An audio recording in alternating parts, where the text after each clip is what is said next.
My name is Cory Goldstein. I grew up in San Diego, California. I moved up to San Francisco when I moved up for college. I feel a lot more open here. It feels like this is where I'm meant to be. I've always been interested in music. I started listening to electronic music when I was probably middle school area. I had a few friends that listened to old school trance and happy hardcore, and I fell in love with it. And then I started raving in 2008. My first party was EDC. From there, I've just kind of, for a while, I went to raves every single weekend. That was my life, and honestly it still is. It's helped shape me, make me, and without it I wouldn't be who I am today. I'm a professional DJ. I spin at a few nightclubs in the city. I basically do everything dance related, revolve around the rave scene. My life flows my life, and it's funny how most of my passions in life revolve around the rave scene. I've never taken an hour at least every day. Usually it was like 2 to 3, sometimes all day. I just made it like a routine that I practiced day in, day out, and became my everything. It's helped make me who I am, helped me just feel happier in my own body. Music and dance has the power to lighten you up. It creates a place of communication, of connection, a place that we can relate to one another, and a place where you can feel connected to sound. It's powerful. It's cleansing. For me, it's my therapy. When I'm upset, I'll listen to music. When I'm sad, I'll listen to music. When I have dreadlocks, there's something that for me, like, just holds an energy for me. Like, because normally your hair falls out, instead it's locked up. It stays there. It stays with you. I spin music to create a vibe with it and hope that they can feel with it, gig with it, and lose themselves to it, because it's a fun thing to do. Honestly, like, I used to, as a kid, I used to get made fun of a lot. I was always the weird kid. I never really fit in. Because of raving, I was able to just accept that. I'm a weird kid, but you know what? It's good to be weird, because that makes me normal. That makes me different, and I like being different. Well, so I guess I have to start back with the initial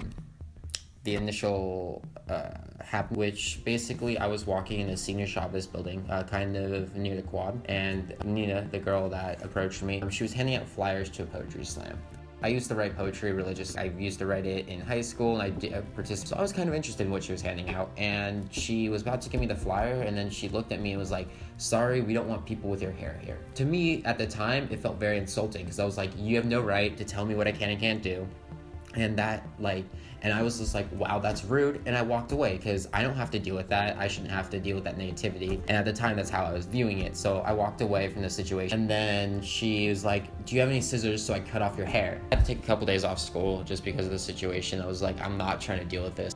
Everyone that saw the video was just like, yo, that's fucked up. Like, a lot of them were just like, yo, I'm sorry that you had to go through that. It's interesting, because not a single person that I talked to, not a single one, they didn't even try to understand where she was coming from. When she approached me, I should have been more receptive to her. I should have been more understanding where she was coming from and why she felt the way she did. But at the time, I was hella heated. I was not trying to deal with it, as most people would understand, and most people probably would react that way. Now, granted, her reasons behind this situation go a lot deeper than just my hair. For her, I had to understand that she came from a place that I don't know what racism she's faced. I don't know her story. This whole situation brought up a lot of racist comments to her. She wasn't able to go to school.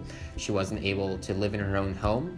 She was getting hate messages all the time. None of that is okay. She did it in a way that wasn't probably the most ideal, but she was in a place of trying to grow and learn and trying to talk. The main thing that I took from this situation is that you can't understand where people came from. You don't know someone's story. I don't know the amount of hate they received, and I want her to be able to voice her thoughts, because right now I feel like she's not able to. I don't know. We all have feelings, and you can't denounce them. We need to take a step back from ourselves and realize where other people come from and what other people feel, because if we don't, we're going to create more distance, more hate, and more negativity towards one another. And honestly, we need to just come together.